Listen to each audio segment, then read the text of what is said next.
මැරෙන්න කලින් පුරුදු වෙන්න මේ කේන්තිය නවත්තලා මැරෙන්න. තරහ ගන්න එක නවත්තලා මැරෙන්න.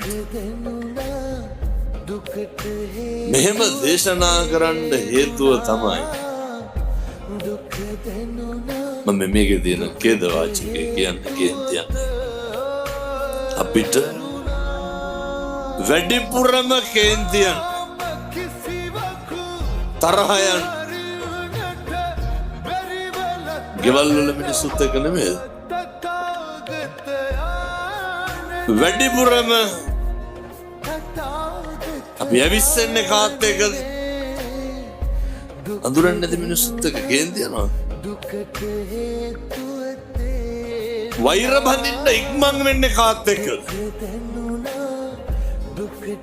සහෝදරයොත් එක්ක. අපි ළඟින් ඉන්න මිනිස්සුත් එක්ක. ඉක්මනට තරහ පිරිමහන්න හදන්නේ කාත් එක්කද? අම්මා තාත්තා එක්ක.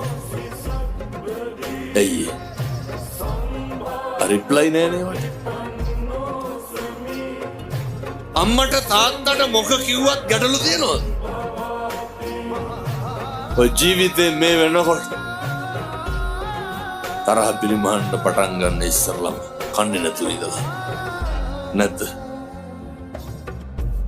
මේක හරි පහසුවෙන් කරන්න පුළුවන් කට්ටිය කවුද? ගෙදර උදවිය නෙමෙයි. දැන් මේ පින්නතුන්ට පාරවල් දිහා ඉන්නකොට කේන්ති යනවා. මේක ලෙඩක්. ගෙදර ඉඳිද කේන්ති යනවා, කඩවල් දිහා ඉන්නකොට කේන්ති යනවා. ගෙදර ඉන්නකොට පාලනය වෙන්න ඕන තැන කොහෙද? ගෙදර. එකටම හිතන්න. හෙට ඉඳන් කව කිසිම හේතුවක් මත අම්මා තාත්තා එක්ක මනාපකම් තියාගන්න එපා. අපිට මතක නෑ පින්නතුනි, අවුරුදු 20න් එහා එච්චර මතක නෑ. 10න් එහා මතක. අවුරුදු 5න් එහා මතක. මිනිස්සුන්ට මතක තියෙන්නේ අපිට හොඩු සූර ගන්න පුළුවන් කාලෙන් පස්සේ විතරයි.